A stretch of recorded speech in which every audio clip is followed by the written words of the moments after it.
오늘 뭐 새삼스러운 건 아니지만 우리 미리암 찬양대도 찬양이 참 좋았고요. 그다음에 우리 수요 찬양팀이 참 찬양이 좋았던 것 같아요, 그죠? 그래서 우리 열심히 찬양해 주셔서 감사하고 우리 싱어가 더 많이 보충이 된 것 같아요. 우리 탁월한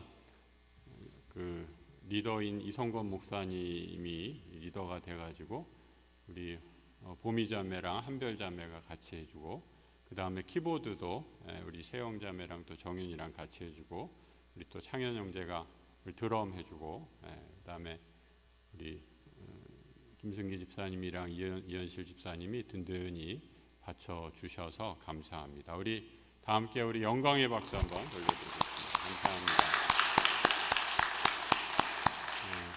그리고 인터넷으로 지금 보니까 5분 들어와 계시고 33분 지금 접속해 계십니다. 우리 계속해서 말씀드리지만 우리 출석 체크 부탁드리고요. 참 안 하시네요, 그죠?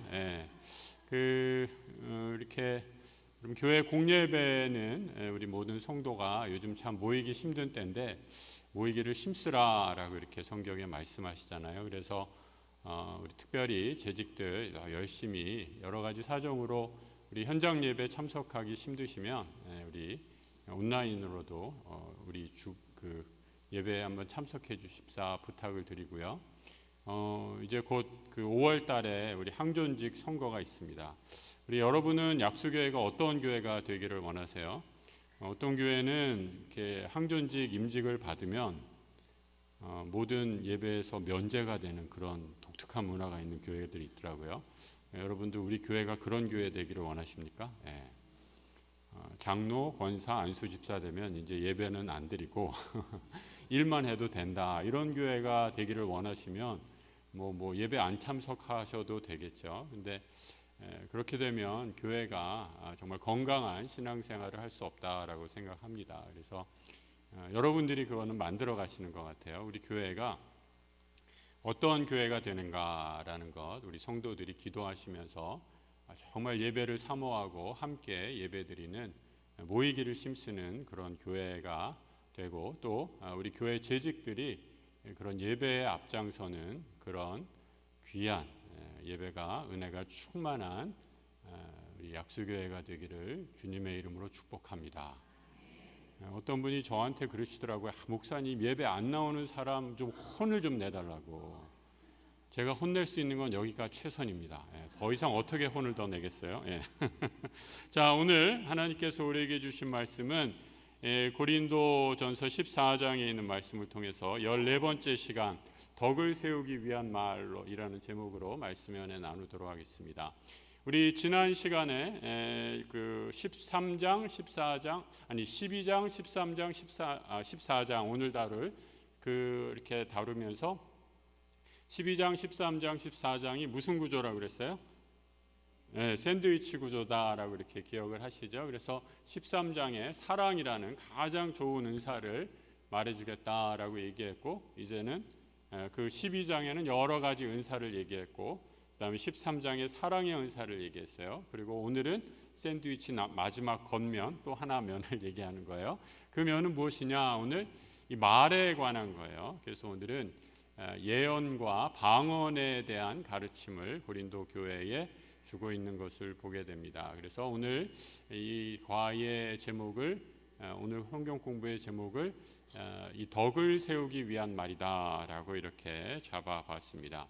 이 바울이 이 예언과 특별히 이제 방언과 예언을 말하면서 오늘 가르침의 결론을 맨 마지막에 말씀하고 있는데, 오늘 이 가르침의 결론을 먼저 우리가 한번 말씀으로 살펴보고 시작을 하면 어떨까 싶습니다. 본문 39절로 40절인데요. 방언과 예언에 대한 결론인데 우리 한번 새한글 성경으로 같이 한번 읽어보겠습니다. 그러므로 나의 형제 자매 여러분, 예언하기를 간절히 바라십시오. 또 신비한 언어로 말하는 것을 막지 마십시오. 모든 일들이 제대로 또 질서를 따라 이루어지게 하시기를 바랍니다. 방언보다 예언을 더 사모하라라고 이렇게 얘기하고 있죠. 그리고 새한글 성경에서는 방언을 신비한 언어로 말하는 것이라고 이렇게 번역을 했어요. 방언, 신비한 언어로 말하는 것을 막지는 말라라고 이렇게 말씀하고 있습니다. 이 방언과 예언의 은사는 고린도 교회 안에서 지금도 그렇다고 할 수 있겠죠. 교회 안에서 아주 눈에 띄는 그런 은사 가운데 하나였습니다. 특별히 이제 말하는, 우리 인간은 말하는 존재잖아요. 그러다 보니까 말하는 것 속에서 하나님의 역사가 드러나고 예언과 특별히 이제 방언의 은사를 하는 사람들이 많아지면서 그 은사에 대한 이렇게 그 구분을 하기 시작했다라는 거죠. 하나님이 주시는 방언과 예언 다 소중한 은사지만 그 은사들을 너무 소중히 여기다 보니까 이게 좀 너무 지나치게 돼서 자랑하는 사람들이 생기게 됐어요. 그래서 특별히 방언의 은사 같은 것은 나는 방언하는데 너는 못해라고 이렇게 얘기하면서 그 방언을 하는 것이 무슨 어떤 특별한 능력의 조건이 되는 것처럼 마치 은사 경쟁을 벌이는 그런 일들이 생겼던 것 같습니다. 그러니까 어떻게 보면 이런 것들이 미성숙한 교회의 특징으로 드러난 것이죠. 근데 여러분, 사람은요 어떤 것이냐면, 여러분도 아마 그런 경험했을 거예요. 말하다 보면 내가 경험한 것이 있지만 내가 경험한 거는 요만큼이라도 말하다 보면 어떻게 돼요? 과장을 하게 돼 있어요. 그죠? 막 이렇게 얘기하다 보면 나도 모르는 사이에 부풀리게 되는 것이 우리 인간의 심성이다라는 거예요. 우리 남자분들 군대 얘기하면은 어떻게 돼요? 막 그냥 처음에 별것 아닌 얘기로 시작했다가 괜히 술 한잔 들어가면 더 이게 막 드라마화 되죠. 그러면서 막 내가 말이야 훈련 받을 때 말이야 막 이렇게 걸으면서 위로 총알이 막 날아갔는데 그 총알 다 피하면서 뭐 이런 훈련을 했어라고 도무지 확인할 수 없는 그런 얘기들을 하는 것을 보게 되죠. 그러니까 말하다 보면 자기도 모르게 그런 것들이 과장하고 또 부풀려서 말하기 좋게 되더라라는 겁니다. 그래서 잘못된 이런 방언에 대한 귀한 은사지만 이것을 지나치게 강조하다 보니까 잘못된 부작용이 일어났다라는 거죠. 예전에 서울에 있는 어느 초대형 교회에서 방언을 너무 강조하다 보니까 어떤 가르침까지 있었냐면 방언하지 못하면 구원받지 못한 것이다 라고 이렇게 얘기까지 했던 경우가 있어요. 생각 안 나세요, 여러분? 네. 방언하지 못하면 구원받지 못한 거다. 동의하세요, 여러분? 그래서 그 교회 가면 엄청 방언하는 것을 강조하고 마치 방언하지 못하면 무슨 영적인 능력에 하자가 있는, 그리스도인으로서 하자가 있는 것처럼 얘기했던 적도 있습니다. 그런데 바울은 이런 가르침이 잘못된 것이다 라고 분명히 얘기하고 하나님의 모든 은사 하나하나는 소중한 것이다 라고 얘기하면서 이것을 우리 하나의 몸으로 비유하고 있죠. 몸의 어느 한 부분, 어느 한 기관, 몸에 보이지 않는 한 기관, 오장육부라도 작은 아니 세포 하나라도 소중하지 않은 것이 없다라고 말하면서 우리 몸의 모든 기관이 한 몸을 이루고 있는 소중한 것이다라고 가르치면서 이런 비유를 하고 있는 것을 보게 됩니다. 앞서 나온 비유인데요. 고린도전서 12장 17절이죠. 몸 전체가 눈이면 듣는 것은 어디에서 합니까? 몸 전체가 듣는다면 냄새 맡는 것은 어디서 합니까? 라고 이렇게 말하는 거죠. 우리 몸 모두가 각 부분 하나하나가 귀한 것이지 뭐 하나 없다고, 만약에 귀가 하나 없다라고 생각해 보세요. 그러면 내가 귀가 없다고 사람이 아닙니까? 이거 말이 안 되는 얘기잖아요. 마찬가지로 방언을 못한다라고 해서 그리스도인이 아니다, 구원받지 못했다라고 말하는 것은 성경적이지도 않고 바른 은사에 대한 가르침이 아니다라고 말씀을 하고 있습니다. 그리고 우리 지난주에 고린도전서 13장을 통해서 확인했듯이 이 모든 은사 가운데 가장 중요한 은사는 뭐다? 사랑이다라고 이렇게 얘기했어요. 여러분, 사랑은 사랑은 우리 사랑해 보셨잖아요. 지금 누구를 사랑하고 계십니까? 사랑은 어떻게 이루어져요? 사랑은 사랑의 대상이 있죠. 그렇죠? 사랑하는 대상이 있어요. 우리가 하나님을 사랑하고 우리 가정의 남편과 아내를 사랑하고 우리 자녀를 사랑하고 우리 믿음의 형제 자매들을 사랑하는 거잖아요. 그러니까 사랑의 대상이 있습니다. 사랑의 대상이 없고 사랑의 대상이 있어도 혼자만 하는 사랑은 뭐라 그래요? 짝사랑이라고 하는 거잖아요. 그러니까 사랑은 서로의 대상이 분명하고 사랑의 감정이 교류될 때, 소통될 때 그것이 온전한 사랑이 되는데, 이 사랑이 온전하지 못하면 방언도 어떤 면에서는 짝사랑과 같이 한쪽 면에서만 이루어지는 사랑이다라고 이렇게 얘기할 수 있어요. 그 이유는 뭐냐면 방언을 말하는데 이 방언은 내가 알아들을 수 있는 언어가 아니기 때문에요.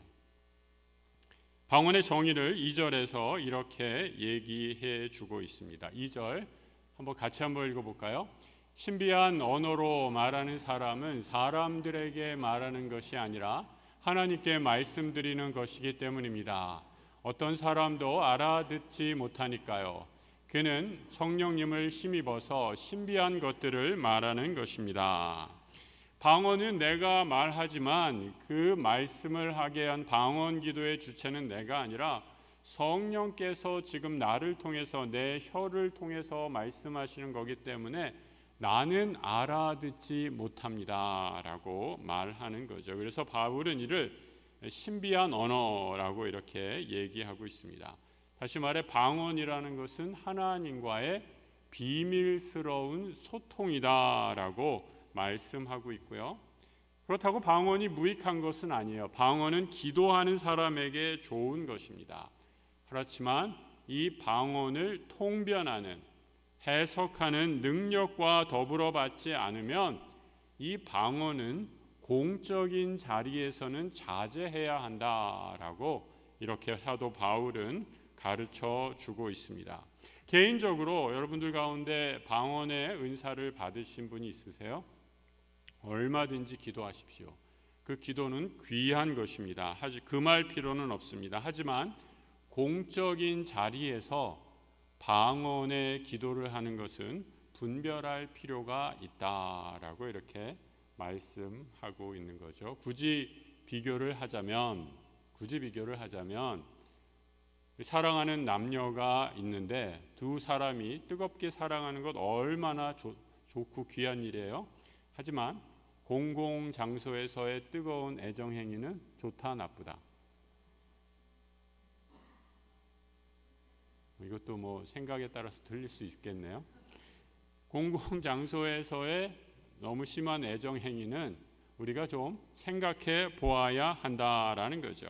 그러니까 하나님과의 방언을 통한 은밀한 영적인 대화는 사적인 공간에서 이루어지는 것이고, 공적인 자리에서는 성도들과 함께 있을 때는 예언을 하라라고 이렇게 말씀하고 있습니다.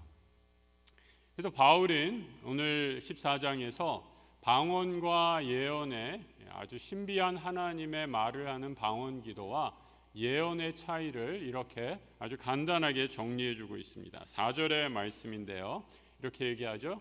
방언을 말하는 사람은 자신을 세우고 예언하는 사람은 누구를 세운다고요? 교회의 형제 자매들을 세워준다라고 이렇게 말하고 있어요. 방언은 나 자신을 위해 유익한 것이지만 예언은 교회 공동체를 위한 하나님의 은사다. 그래서 예언이 교회를 세우는데 더 적합한 은사다라고 이렇게 말씀하고 있습니다. 방언이 정말 중요했다면 바울이 아마 이렇게 얘기했을 거예요. 방언을 받으라. 그리하면 너와 내 집이 구원을 얻으리라. 이렇게 얘기했을 텐데 바울은 그렇게 얘기하지 않았어요. 주 예수 그리스도를 믿으라. 그리하면 너와 내 집이 구원을 얻으리라 라고 말씀했다는 거죠. 방언은 구원의 전제 조건이 절대로 될 수가 없습니다. 그러면서 이 14장 28절에 이렇게 얘기하고 있죠. 뜻을 풀이해 주는 사람이 없으면 어느 정도까지냐? 교회에서는 잠잠하고 입을 다물라라고 말씀하고 있어요. 그리고 혼자 있을 때, 혼자 은밀한 장소에서 있을 때 방언으로 얼마든지 기도하십시오라고 이렇게 가르침을 주고 있습니다. 여러분 어떻게 생각하세요? 이거는 여러분 이 교회의 배려의 차원, 그리고 특별히 평신도들이라고 하면은 이제 믿음의 초보인 사람들을 배려하는 마음으로서 우리가 교회 공동체가 그런 배려의 마음을 가질 필요가 있다라는 마음으로 바울이 교회의 덕을 세우기 위해서 하는 말입니다. 방언의 말은 아까도 말씀드렸듯이 하나님이 성령께서 하시는 말씀이기 때문에 이 방언의 말을 제대로 해석하거나 통변을 하지 않으면 이 방언의 음사는 아무도 알아듣지 못해요. 아까 성경에서 나온 것처럼 말하는 사람이나 듣는 사람이나 그것이 바로 외국어와 같이 똑같이 들리기 때문에 소통이 불가능하다라는 거예요. 이런 언어는 교회의 말씀에 적합하지 않다라고 이렇게 말합니다. 그러면서 바울은 이러한 예배의 교회 공동체에 더 적합한 언어는 방언이 아니라 예언이다라고 말씀하고 있습니다. 5절에 이렇게 이어지고 있죠. 5절 말씀 같이 한번 읽어보겠습니다. 나는 여러분 모두가 신비한 언어로 말하기를 바랍니다. 그렇지만 더 바라는 것은 여러분이 예언하는 것입니다. 신비한 언어로 말하는 사람보다 예언하는 사람이 더 낫습니다. 누가 그 언어를 풀이해 주어서 교회의 형제 자매들이 세움을 받는 경우가 아니라면 말입니다.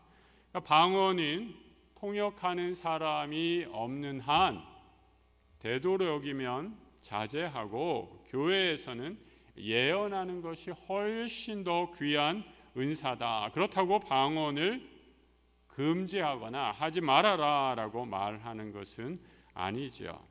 자, 그러면 바울이 교회에서 이렇게 강조하는 예언이라는 게 뭔가? 차라리 하나님이 내가 방언은 분명히 주셨는데 목사님이 오늘 내가 잘하는 거 하지 말라고 그러고 예언하라 그러네. 예언은 난 더 못하겠는데 이렇게 생각하시는 분 있으세요? 여러분들 중에 혹시 예언하시는 분 계세요? 아무도 없으세요? 큰일 났네. 어떻게 해요? 그럼 예언하라 그러면 우리가 오해하는 게 있어요. 이 말의 의미에 따라서 예언하면 막 돗자리 깔고 앞으로 일어날 일이 뭔지 이런 걸 다 알아맞히는 것을 예언이다라고 이렇게 아주 굉장히 좁은 의미에서의 예언을 말하고 있는데 바울은 그런 차원에서 예언을 말하는 게 아닙니다. 미래를 예측하고 앞으로 일어날 일을 무슨 계시를 받아서 성경에 그런 예언은 아주 부분적으로 나오고 있습니다. 그런데 오늘 고린도서에서 말하는 예언의 의미는 말씀과 관련된 것이에요. 바울이 말하는 예언이 어떤 것인가? 6절에 이렇게 이어지고 있습니다. 같이 한번 읽어보죠. 그런즉 이제 형제자매 여러분, 내가 여러분한테 가서 신비한 언어로 말한다고 합시다. 그렇다고 하더라도 내가 계시나 지식이나 예언이나 가르침을 가져다 주는 말을 여러분에게 하지 않는다면 내가 여러분에게 무슨 도움이 되겠습니까? 방언은 분명히 유익해요. 하지만 다른 은사보다 월등한 것이 아닙니다. 이해할 수 없고 소통할 수 없다면 예언보다 결코 낫지 않습니다. 차라리 예배 공동체에서는 예언을 하십시오라고 하면서 우리 아까 그 자막 다시 한번 올려주세요. 예언을 뭐라고 얘기하고 있는가? 예언을 이렇게 얘기하고 있죠. 계시, 지식, 예언, 가르침을 가져다 주는 말과 동급으로 얘기하고 있어요. 그러니까 다 이게 말과 관련된 거죠. 바울은 여기서 예언을 지금 어떻게 규정하고 있는가? 계시와 지식과 가르침이지 앞날에 무슨 일이 일어나는 것과는 아무 상관이 없다라는 거예요. 다시 말해서 말씀을 읽다가 여러분이 하나님이 나에게 주신 음성을 아멘으로 받았다면 그게 뭐가 되는 거예요? 예언이 되는 거예요. 자, 그럼 다시 물어볼게요. 여러분 중에 예언 받으신 분 손 들어보세요. 몇 분 손 드시네. 아까는 한 분도 없다가. 예언 받으신, 예언의 은사가 있는 분이에요. 다 또 말씀을 읽다가 나의 죄된 모습을 깨닫고 새로운 삶으로 결단한 경험이 있으신 분 한번 손 들어보세요. 아까보다 좀 더 많아졌어요. 이런 분들도 예언의 은사를 받으신 분이다라는 깨달음을 얻었기 때문에 바울이 지금 그것을 가르쳐 주는 거예요. 성경을 통해 혹은 구역 모임에서 혹은 예배할 때, 큐티를 할 때 하나님이 나에게 주신 말씀을 깨달은 적이 있는 분 한번 손 들어보세요. 이런 분은 예언을 받은 분이에요. 한 번도 안 드신 분은 뭐예요? 그러면 은사를 아직 못 받으신 분, 곧 받을 수 있게 되기를 축복합니다.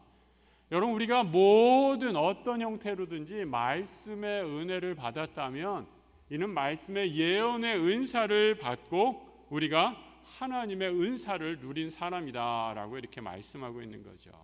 이 예언이라는 게 어떤 점성술, 귀신 들린 자에게 뚝 떨어져서 갑자기 어떤 파워풀한 천리안의 투시력을 갖는 것이 아니라 하나님과의 말씀의 교제를 통해서 나아가는 그런 말씀과 언제 어디서나 함께함을 있다라는 은혜의 표징이 된다라는 겁니다.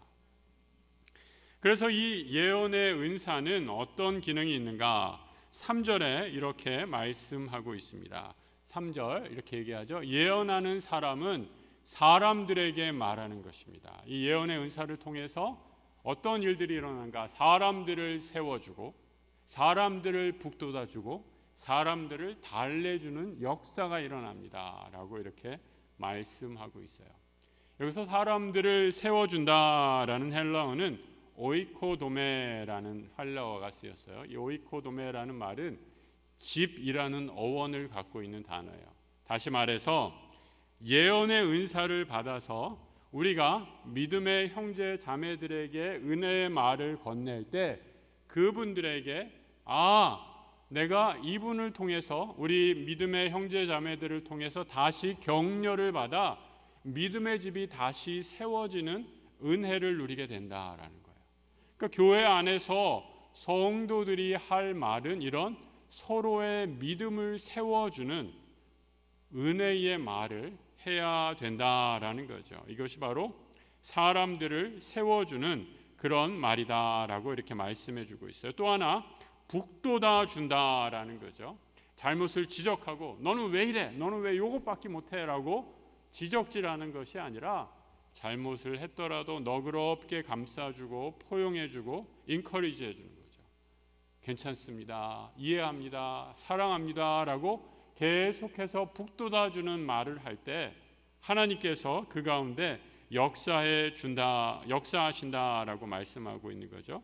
그리고 또 하나 달래준다라는 파라무디안이라는 단어는 파라클레시스, 아까 이 북돋아준다라는 말과 거의 같은 의미로 쓰여졌는데 이 파라무디안은 접촉의 의미를 갖고 있어요.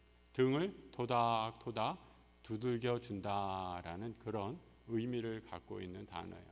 그러니까 예언의 말을 하는 사람들은 서로가 서로에게 믿음의 집을 지어주고 서로가 서로에게 은혜의 말로 격려를 해주고 낙심과 시리에 빠진 사람의 등을 토닥토닥 토닥여주면서 힘을 얻게 하는, 그래서 공동체를 더 굳건히 세워가는 그런 역할을 하는 것이 예언의 은사를 가진 사람이다라고 바울은 오늘 본문에서 말씀해 주고 있습니다. 여러분, 오늘 예언은 한마디로 그래서 정의하면 한번 따라해 보세요. 하나님의 말씀으로 성도를 유익하게 하는 것입니다. 그래서 여러분, 우리 약수교의 모든 성도들이 이 예언의 은사를 풍성히 받아서 서로가 서로를 굳게 세워주는 놀라운 예언의 은사가 풍성한 교회 되기를 주님의 은혜 이름으로 축복합니다.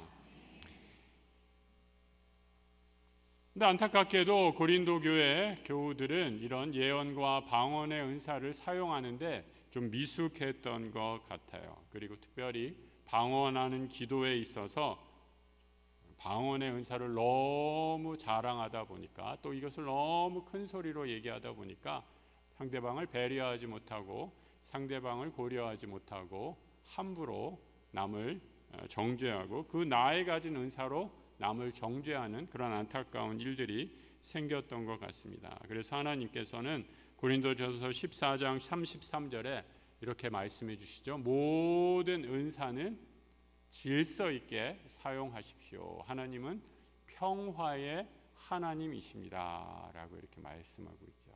그래서 여러분, 내가 받은 은사가 건강한 은사인가, 하나님이 나에게 주신 은사인가 아닌가라는 것을 판별해 볼 수 있는 한 가지 지표가 있어요. 우리 옛날에 학교 다닐 때 리트머스 테스트라는 거 혹시 배우셨어요?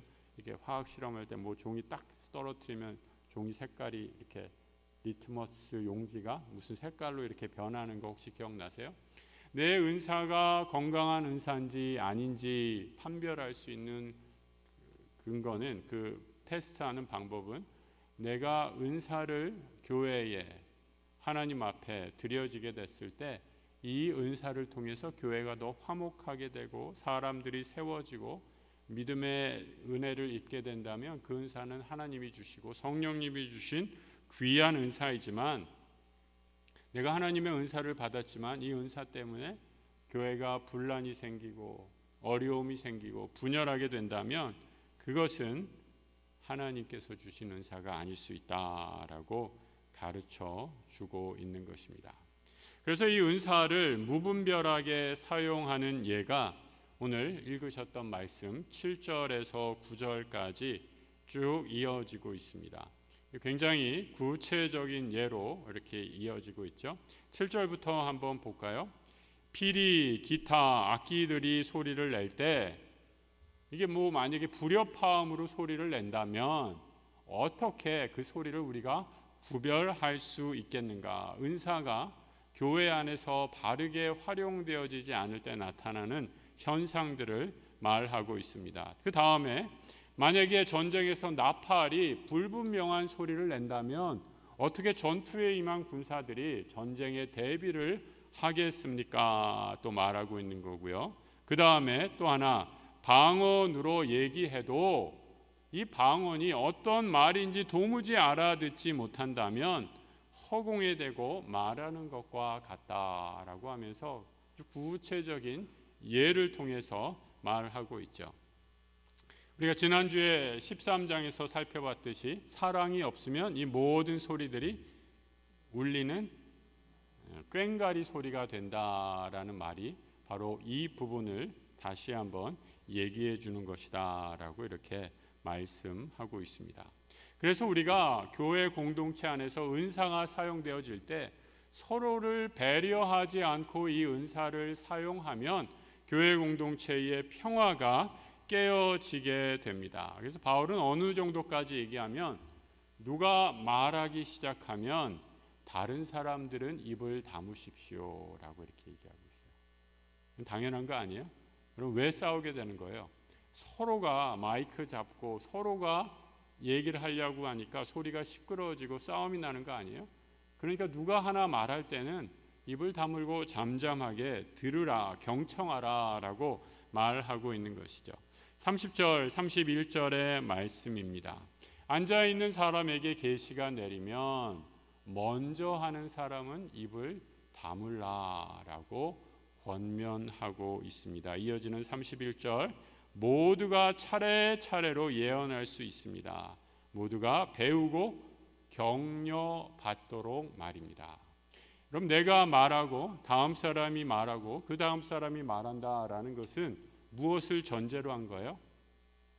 내가 말하지만 나도 말하지만 나도 다른 사람들이 말하는 것을 들을 경청할 자세가 되어 있다라는 말이에요. 나만 말하고 나는 이제 다 말했으니까 다른 사람 말 안 들어도 돼. 그러면 어떻게 됩니까? 소통이 이루어지지 않죠.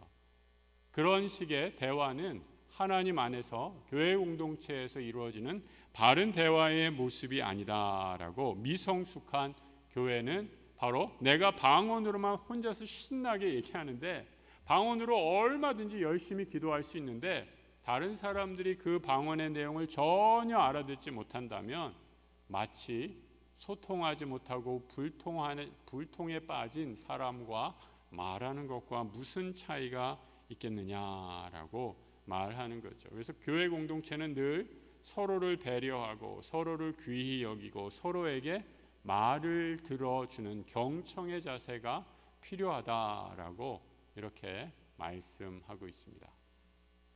몇 해 전에 우리 강동구인가요? 서울의 강동구에서 캠페인을 한번 벌였던 그런 기억이 있습니다. 한번 사진 한번 보여주세요. 이런 사진을 만들어서 캠페인을 보여줬는데 라이프 나킹이라는, 여러분 혹시 이거 어떤 캠페인인지 아세요? 겨울철에 우리 길냥이라고 그러잖아요. 집이 없는 고양이들이 어디에 주로 숨어 있냐면 자동차가 이제 아파트 주차장에 이렇게 들어오면 차가 막 달려서 들어오니까 따뜻할 거 아니에요, 엔진 때문에. 그럼 이 고양이들이 집 없는 고양이들이 추운 데를 피해서 어디에 들어와 앉아 있냐면 이 차 아래에 들어와서 겨울을 난다는 거예요. 근데 얘네들이 거기 있다가 아침에 이제 출근들을 하실 거 아니에요. 그러다 보면 잘못해서 그 차 아래에 있던 고양이를 그냥 밟고 가는, 그래서 생명을 잃게 되는 그런 안타까운 일들이 빈번히 발생했던 것을 보면서, 그래서 지자체에서 하나 아이디어를 낸 거죠. 그래서 고양이 그림을 딱 그려놓고 어떻게 하느냐, 차에 타서 마루를 한번 쳐주라는 거예요. 그리고 아주 작은 소리로 크락션 한번 살짝 올려주라는 거예요. 그러면 이 고양이들이 잠을 자다가도 소리에 민감하니까 벌떡 일어나서 차 바깥으로 다른 데로 이동할 수 있게 생명을 구해주자라는 그런 캠페인으로 시작을 했다라는 것입니다. 저는 이것을 보면서 우리가 이 집 잃은 고양이도 이렇게 배려하고 생명을 살리는 역할을 하는데,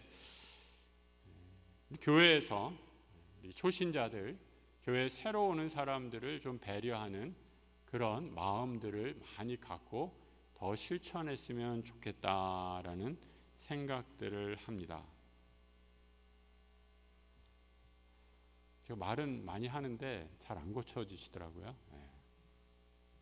이 교회에서 처음 오는 사람들을 위해서 제가 오래전에 한번 얘기했던 것 같아요. 우리 교회에서 아무리 친하더라도 언니, 오빠, 동생 그거 좀 그만 좀 하시라고. 교회 지금 막 온 분들은 언니, 오빠라고 하면은 나는 이분들과 언니, 오빠가 아닌데 왜 이분들만 친하구나라는 생각이 들어서 좀 섭섭한 마음이 드시잖아요. 잘 안 되시더라고요. 한번 좀 고쳐보려고 노력해 보시기 바랍니다. 예배의 자리에 우리가 앞자리부터 앉으세요라고 얘기하는 것도 여러분 어떤 의미입니까? 예배의 자리에 앞자리가 은혜 받는 자리, 물론 제 팀이 거기까지 칠 수도 있을지 모르겠지만 앞자리에 앉는다는 것은 뭐예요? 앞자리가 은혜의 자리입니다라고 얘기하지만 늦게 오는 분들, 새로운 분들 위해서 뒤에 공간에 여유를 남겨두는 그런 배려 아니겠습니까? 여기서 믿음에 성숙한 분들이 앞으로 좀 나와서 앉아주시면 우리 좀 늦는 분들, 이렇게 그런 분들이 뒤에 앉을 수 있죠. 여기는 평생 내가 지킨 자리다, 내 자리다라고 생각하고 누가 내 자리 뺏어 감히 이런 마음으로 예배에 참석하면 이 교회에 처음 온 사람들이 내 자리에 앉았을 때 여러분 어떻게 반응하시겠어요? 그러니까 우리 작은 배려를 통해서 우리가 우리 교회의 문화를 바뀌어갈 수 있고 교회의 예배 분위기를 바꾸어 갈 수 있다라고 이렇게 생각을 합니다. 그래서 여러분 이것이 작은 배려가 우리가 그리스도인으로서 할 수 있는 아주 작지만 실천의 모습이 아닌가라는 생각을 하게 됩니다. 그래서 모든 은사, 오늘 특별히 예언과 방언의 은사는 이 품이 있고 질서 있게 활용이 돼야지 교회가 더 믿음 안에서 굳건히 서게 된다라고 이렇게 말씀해 주고 있습니다. 거듭 말씀하시죠. 14장 28절에 통역하는 사람이 없으면 방언은 자제해라. 혼자 있을 때 하나님께 올려드려라 라고 이렇게 말씀하고 있습니다. 이제 우리가 예배 마치고 이제 갑자기 그 예배 마치고 잠시 같이 기도할 텐데요. 그럼 오늘부터 갑자기 그냥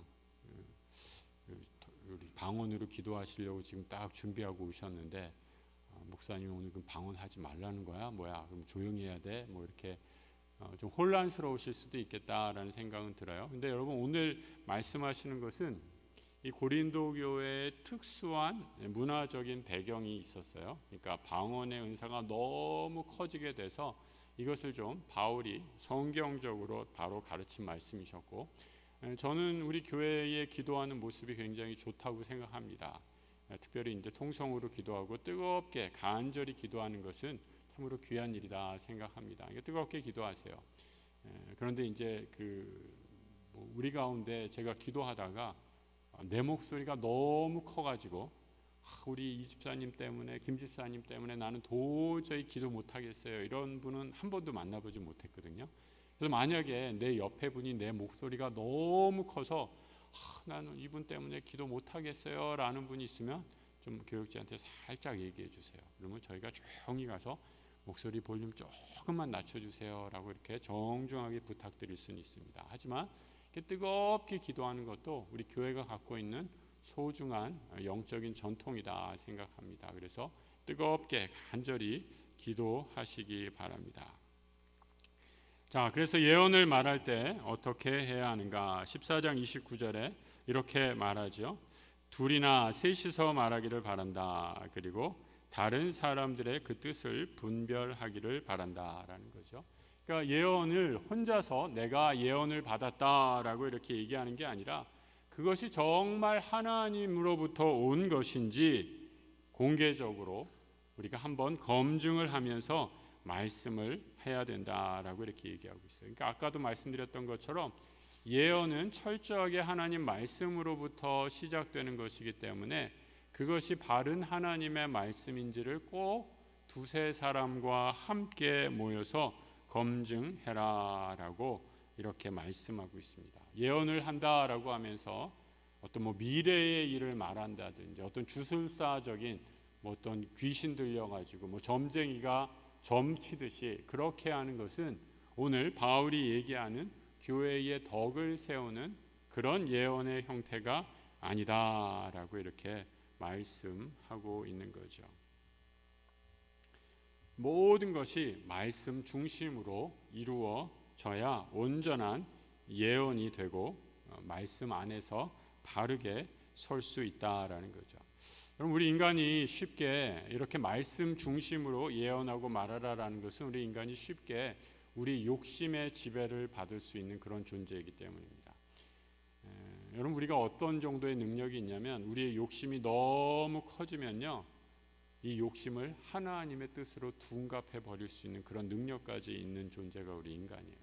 그래서 마치 내 욕심을 하나님의 뜻으로 거기에 투사해서 그래 하나님이 나에게 이렇게 말씀하셨어라고 하나님의 뜻을 내 욕심으로 바꾸어 버려서 그렇게 자기 스스로를 합리화하는 존재가 우리 인간이 갖고 있는 죄된 모습이다라는 거죠. 이런 사탄의 장난에 속아서는 안 되겠죠. 그래서 하나님의 말씀에 기초로 한 예언을 통해서 우리가 교회의 덕을 세워가는 것, 이것이 중요하다라는 겁니다. 구약과 신약은 바로 성령의 역사하심이다라고 이렇게 말씀하실 수 있습니다. 그래서 성령은 돕는 분, 보혜사 성령이시죠.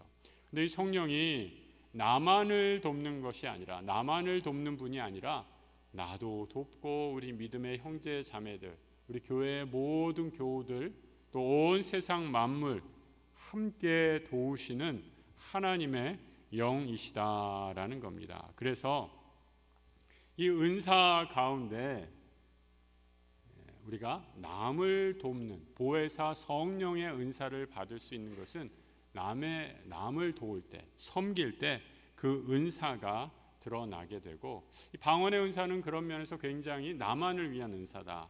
그래서 바울이 특별히 방언의 은사를 여기서 분별력 있게 사용해야 된다라고 말씀하고 있는 이유이기도 합니다. 그래서 우리 하나님께서 여러분에게 주신 은사 어떤 것인가 한번 생각해 보시고 그 은사를 통해서 교회를 세워가시고 하나님의 은혜로 교회를 든든히 세워져가는 우리 성도들 되시기를 주의 이름으로 축복합니다. 우리 마지막으로 우리 기도하기 전에 우리 개미 얘기 한번 하고 마무리하려고 합니다. 이 개미 이름 중에 말레이시아 개미인데 이 학명이 복잡해요. 카타울라쿠스 무티쿠스라는 이런 개미가 있어요. 사진 한번 보여주시죠. 이렇게 생긴 개미입니다. 다음 사진 한번 보여주세요. 아주 털이 많죠. 아주 작은 개미인데 이 개미가 어떤 일을 하냐? 이 대나무 안에다가 새끼를 낳고 습지대에서 이렇게 서식을 하는 개미인데 이 개미가 얼마나 신기하냐면 그 말레이시아 습지니까 뭐 비가 들이치고 물이 들어올 때가 많이 있잖아요. 근데 대나무가 이렇게 하다가 뭐 이렇게 바람이 나고 꺾이게 되면은 대나무 사이에 이제 틈새가 벌어지잖아요. 그러면은 물이 들이치게 되면 그 대나무 속에 빈 공간 안으로 물이 스며들 거 아니에요. 그러면 이제 이 개미떼들이 비상이 걸립니다. 그러면 일개미들 수천 마리가 어떤 일을 하냐면 대나무 안에 들어와 있는 습기, 물방울을 한 모금씩 먹어서 대나무 밖으로 나가서 자기가 먹은 물기를 배설을 하는 노상방뇨를 해서 대나무 안에 있는 물기를 뺀다 그래요. 그래서 이 개미 한 마리가 무려 대나무 안과 밖을 이 독일에 있는 그 괴테 대학의 연구팀들이 조사를 해보니까 무려 3,000번 왕복 운동을 해서 왔다리 갔다리를 해서 대나무 안에 있는 물기를 싹 빼내고 그 후손들을 지키고 개미 종족을 보호한다라고 이렇게 얘기하고 있어요. 참 위대하죠. 우리 개미 박사님도 계시지만 이 협업, 함께 돕는 것 얼마나 개미에게서 배우게 되는지 모르겠어요. 우리가 믿음의 공동체, 우리 안에 여러 가지 어려움들이 생기고 시험이 닥쳐올 때가 많이 있습니다. 그때 이 개미처럼 서로 협력하고 서로 하나님의 은혜로 우리가 격려해주고 말씀을 통해서 용기를 북돋아 준다면 우리 공동체가 하나님이 함께 하시는 놀라운 은혜 또 하나님의 축복이 넘치는 우리 이 시대에 하나님께서 사용하시는 그런 교회가 될 줄로 믿습니다. 우리 옆에 분들 한번 보시면서 이렇게 한번 외쳐보시죠. 우리 모두 개미가 됩시다. 우리 함께 우리 찬양하면서 오늘 주신 말씀 같이 기도하기를 원합니다.